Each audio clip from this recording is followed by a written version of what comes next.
Hello and welcome back to the next installment of our Great by Choice video presentation. Today we will be discussing Bill Collins' concept of firing bullets, then cannonballs, and also the concept of leading above the death line. So, to start off, let's look back to the empirical creativity traits of 10Xers. According to Collins, companies only need to meet what he calls a threshold of innovation in order to survive and succeed in their environment, because, as John Brown advocates, companies that stay one fad behind can replicate what works, and that's all a business really needs. In other words, innovation is somewhat overrated. And this is where creativity and discipline, and our bullets and cannonballs, come in. Successful 10X companies understand that it takes creative bullets to learn what works for their company, and then they can use empirical confidence to direct and strongly focus their resources on the right target for a cannonball. These bullets that a company fires, whether they are new products, technologies, services, or processes, must be low cost, low risk, and low distraction in order to be deemed bullets. They also shouldn't be cutting edge in innovation. In other words, the company won't go under simply because a couple bullets might be misfired. But the smaller scale bullets allow for targets to be pinpointed, and then the company can shoot high cost, low risk cannonballs that lend the company to 20-mile marching forward onward to success. For the sake of our picture example, we're going to imagine that the fired bullet was one that hit a worthwhile target, and therefore a cannonball is in order next. In terms of IBC's standpoint with bullets and cannonballs, we need to continue to resist the urge to fire uncalibrated cannonballs. As we move forward with Moonlight Madness t-shirts, mugs, and beanies, we have to ensure that we have enough empirical validation, enough market research, enough planning, and enough strategy, so that as we enter into the sales periods of the products, our focused efforts are effective. The lifespan of IBC 2015 is almost up, and our company members have lots of distractions with our other responsibilities as students. And since the members of IBC do not have as vested of an interest in the company, since we know it is temporary, as employees otherwise would, we have to further caution our efforts that might result in uncalibrated cannonballs. The picture example of a Michigan State basketball coach, Tom Izzo, being shot out of a cannon, largely uncalibrated, I would assume, serves as a great reminder to the IBC to fire bullets and then cannonballs. Next, we're going to dig deeper into productive paranoia to see how, quote, the only mistakes you can learn are the ones you survive, end quote. Collins' concept of leading above the death line uses the so-called death line as a symbol for the level at which the company would die or experience irrevocable damage. In order to do so, a 10X company must be proactive in building cash reserves and buffers to prepare in advance for unexpected events.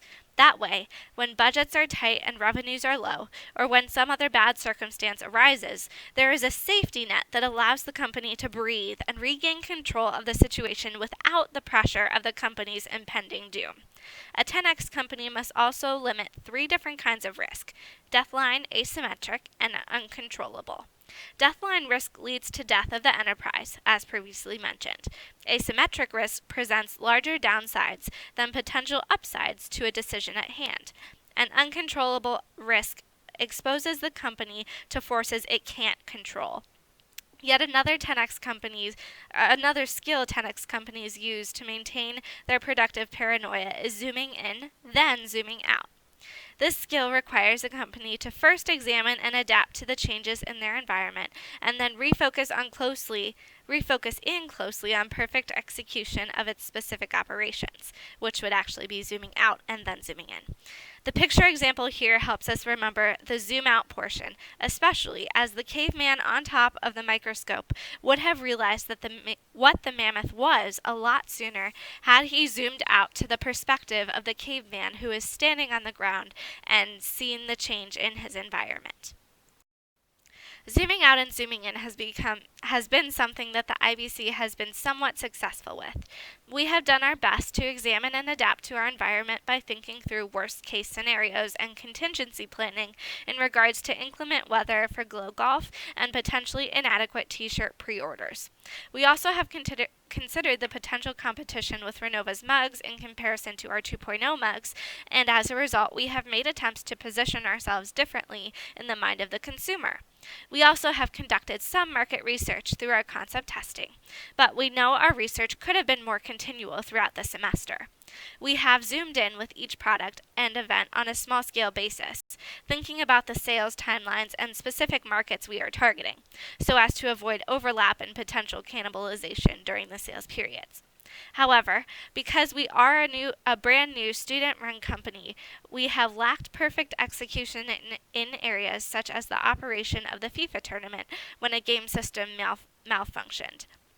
But to remind us of the zoomed out perspective, we can look to the Madagascar penguins in the worst case scenario. That is, they found out that they hate the cold and the miserableness of Antarctica after they arrive in Antarctica, and after they spend a ton of time and effort getting there from the zoo. Had they zoomed out and examined their environment, and maybe even fired a couple bullets before their cannonball, they would have ended up in a much better situation.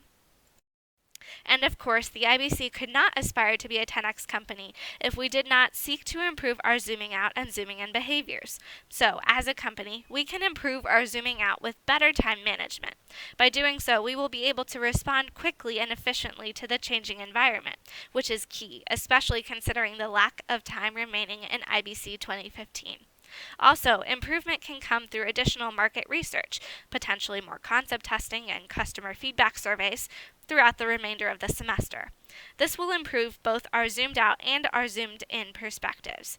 Lastly, the IBC can improve by intentionally using more class time to discuss our changing environment and provide adaptability solutions. And overall, the IBC has, as the disproportional sand timer shows us, has much to do with very little time left to do it, which provides even more reason to practice productive paranoia and utilize empirical creativity. Our bullets, then cannonballs, and our above-the-death-line strategies are sure to capitalize the remaining 3 weeks we have as a company. And, ultimately, after the semester is long over, IBC 2015 will be a company known for being great by choice.